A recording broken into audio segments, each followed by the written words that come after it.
Hi, this is Tony English. Once again, I wanted to do another argument for the existence of God.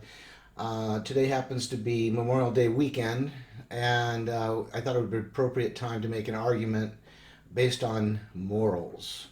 Again, this is a little bit of a different argument because it relies on your clear, rational thinking and sort of uh, your own introspective look at the issue instead of a logical look out. It's more of a moral rationality argument. But it goes like this: it's if God doesn't exist, number one, then number two, objective morals do not exist. Number three, objective morals do exist. Therefore, God exists. So let's take it step by step here.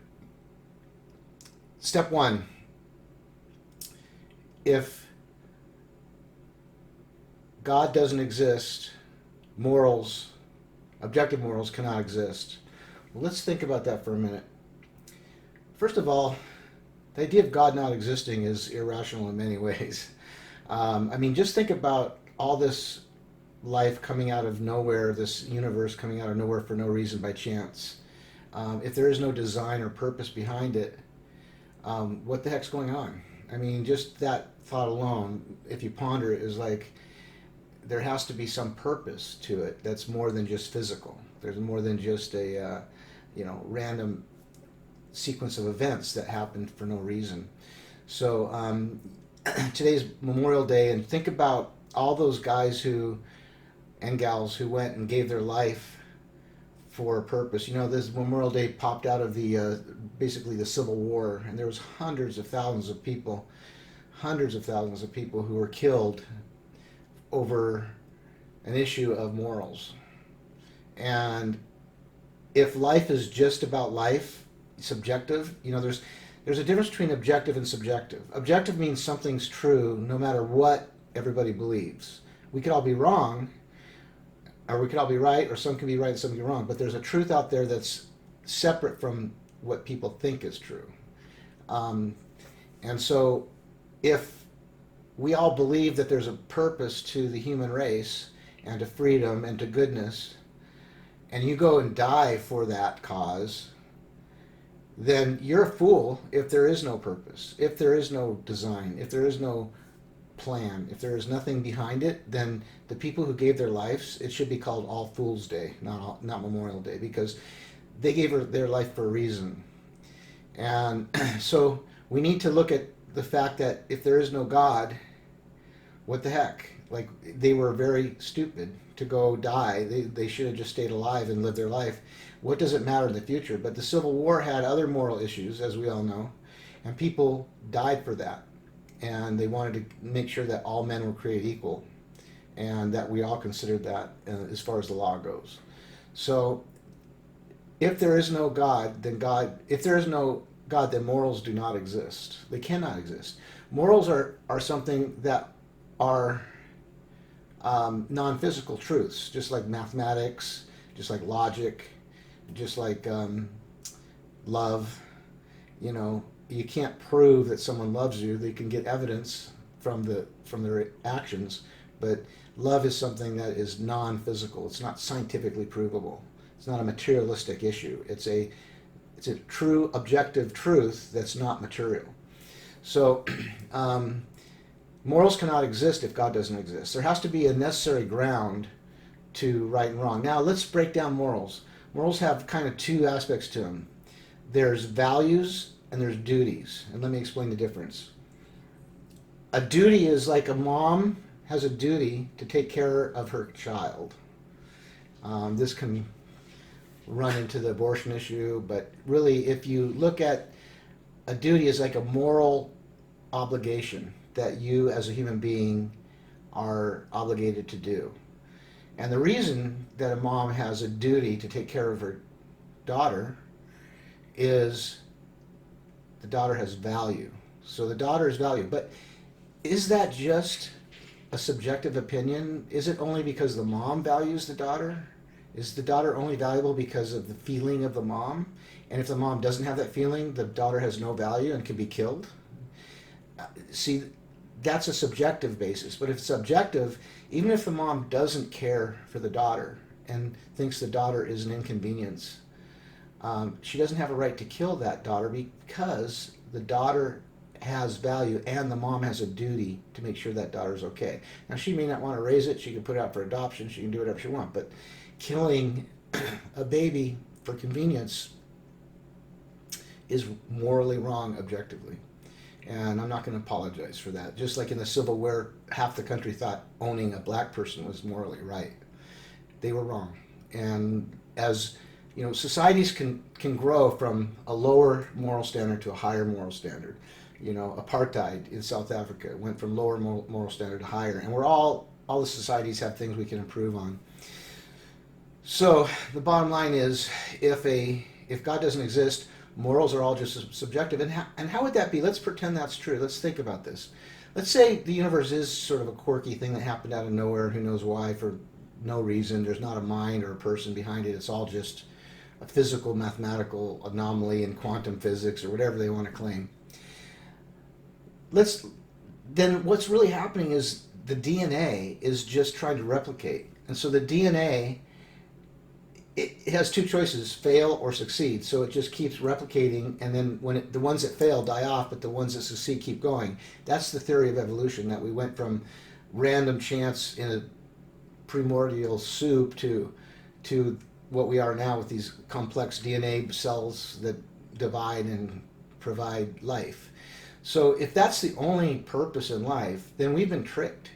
The DNA has tricked us to try and, because it helps society survive. It helps the DNA survive if we have morals. So morals are really an illusion. So the serial killer and the mass rapist and these people, they're not doing anything objectively wrong. They're just enjoying their subjective life like everybody. There's no difference between a mass killer and like this shooter that just happened killing the kids. There's no moral difference between him and someone who spends their life feeding the poor and helping orphans. It's just subjective. It's what they prefer. It's like chocolate over vanilla, okay? And that's really the ramifications of materialism. Like if that's true, then that's true. I mean, there's no moral objective purpose for it. So we need to look at the ramifications of that worldview. So a lot of people have bitten the bullet on that. They've said, yeah, there is no truth. All truth is subjective. It's all relative. It's all up to you. The DNA did trick us. There's a lot of philosophers and scientists who actually believe this, and they suffer this. They say to themselves, "I'm going to prefer to think people have value because that works better for me." But then they're in no position to judge anything. They're just mass shooters. They're just doing what they enjoy. So anyway, so God has to exist if objective morals exist. Now we can have subjective morals. Everybody has opinion. This is right. This is wrong. Okay, that's subjective. But for an actual, true moral thing to exist, there has to be a mind that grounds it, because morals are between values and duties, and those only come between persons. There's no duty between a rock and a tree. There's no duty between a snail and a hawk. It's just survival of the fittest on that. But when human beings have something that's more valuable than an animal or a tree or a rock, and it's not just because we're subjectively self-interested. You can think this through using a clear rational thinking. And so if God doesn't exist, morals can exist. But you know what? We see by just sitting and thinking, morals do exist. Like a lot of times I talk to atheists and they say, well, that's not fair that this happened. That shooting's not fair. Why did God allow that? And they go right away to the fairness issue. Well, fairness isn't a moral issue. And we all can sense that fairness is important. Like if someone steals your iPhone, you've been ripped off and you feel it. That's wrong. And when you do something wrong, you feel guilt because you have clear rational thinking. It's not something that you need to argue for. Like there's nobody out there arguing why fairness is important. All they do is appeal to fairness straight away. That's not fair. They don't say, first, let me make a case, an argument for the existence of fairness, and then I'm going to prove that you did, no, we all know that fairness exists. I have my friend Emery, and hi Emery if you're listening to this. He's an atheist, love the guy, he's an awesome dude. But he put 50,000, he tattooed 50,000 on his arm. And people ask him, what does that mean? And he goes, that's the number of kids who die every day of starvation. And I asked him, I said, what number would be right on that? Is it 1? Is it 0? I mean, what would be proof that God exists? That nobody ever dies? Okay, well, and fairness and evil is actually the whole in goodness. It's the deprivation of goodness.